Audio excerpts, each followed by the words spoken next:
Hey, what's going on, guys? We're doing another late night walk home after work. See, I still got my uniform on.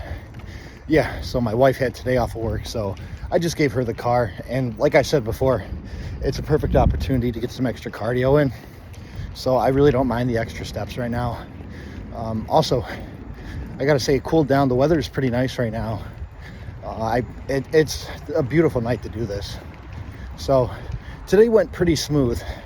Now, I was starving by meal two, because I ate the first meal I eat before I go to work. And then, so it's like 2.5 hours into work when I eat meal two. So leading up into that, I was getting increasingly more starving. And it's funny, after that, like, even after I finished it, I was still starving. And for like the next hour and a half after that, I kept thinking about my next meal. But then it's funny because then I also forgot about my next meal, and then I ate it late.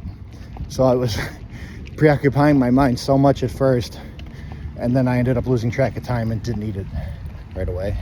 And that just goes to show you, because I always keep saying, you just gotta realize that the way you're feeling at the moment, especially with something like hunger, it's just momentary.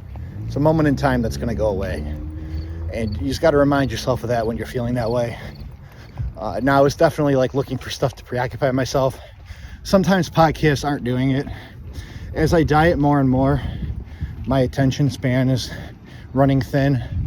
So I'm having a hard time concentrating and fully investing myself in like TV shows and movies. Even playing Magic the Gathering is a little difficult. And that's a problem because that's usually my go-to. I could typically do that for hours on end. But sorry guys, I wasn't sure if I missed my turn. But yeah, so that's even getting harder to keep my mind preoccupied. And I'm definitely chewing a lot of nicotine right now, which I will say, absolutely common sense, not good for you. I think a little bit here or there, not a problem. Maybe even 1 or 2 a day. I would say no health impacts, but you're doing a whole tin of it a day. That's a full-blown problem at that point. And if nicotine elevates blood pressure and all that, imagine what a whole tin is doing, because at that point you're pretty much putting one in every time you take one out for the whole day. So you gotta definitely consider that shit before you start a bad habit, because I'm blowing through a lot right now, and I'm the self-control guy. So I'll tell you right now, like personally for me, so is this the right? No, it's not the right street. Yeah, personally for me, I don't fucking mind having this nicotine habit. Doesn't bother me. It's not really affecting me very much. I don't mind it. But it very much could, like if I, whoa buddy, like I could eventually reach a point where I end up like having really high blood pressure over like a prolonged time, and it's like actually a health concern, at which point obviously have to clean things up, and that would be the first thing to go, because that is a direct cause of a problem that I'd be facing. So I have not incurred any of those, and no, I don't think the nicotine use on its own is going to do it. I think a combination of being overall unhealthy and other drug use and drinking and all that, and actually smoking, I think like that is going to be more of a determining factor, and if something bad comes of it later on. But nevertheless, like, it does raise blood pressure, and even though the nicotine pouches are a cleaner version of it, you have to acknowledge that, because you could have a familial history of some kind of problem.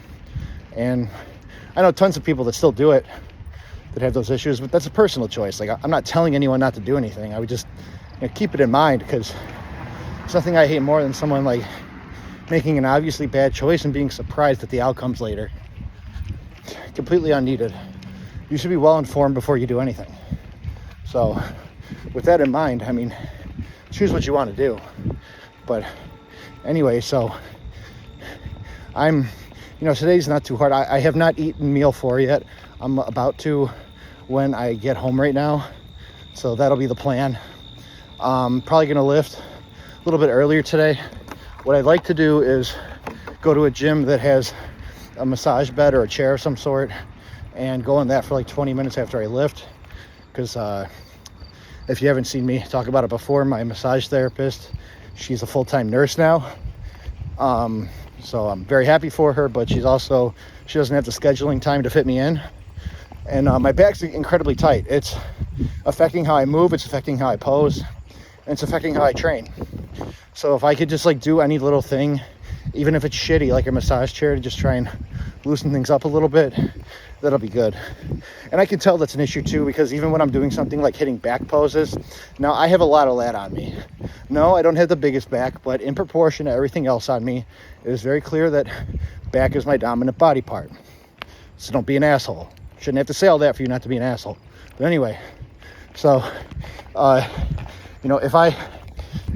it's just clearly affecting how wide I'm able to pose my back. I can notice that when I'm looking at how my body is positioned in these poses.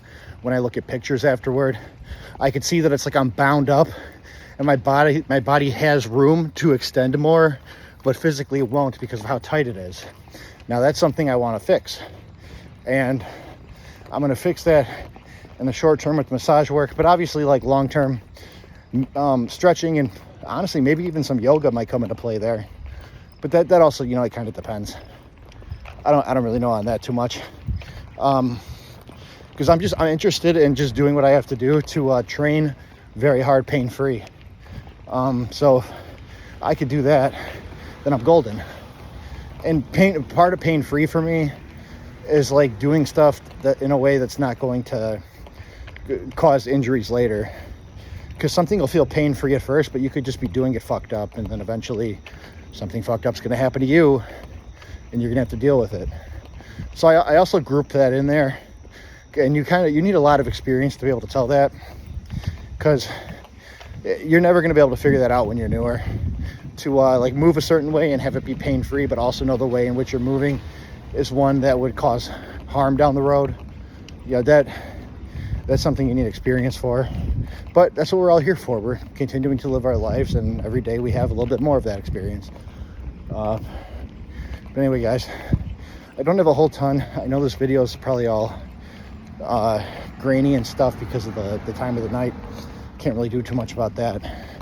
But what I can tell you is I'm about to eat some cactus because I'm married to a Mexican, and she makes a bunch of cactus and it's delicious.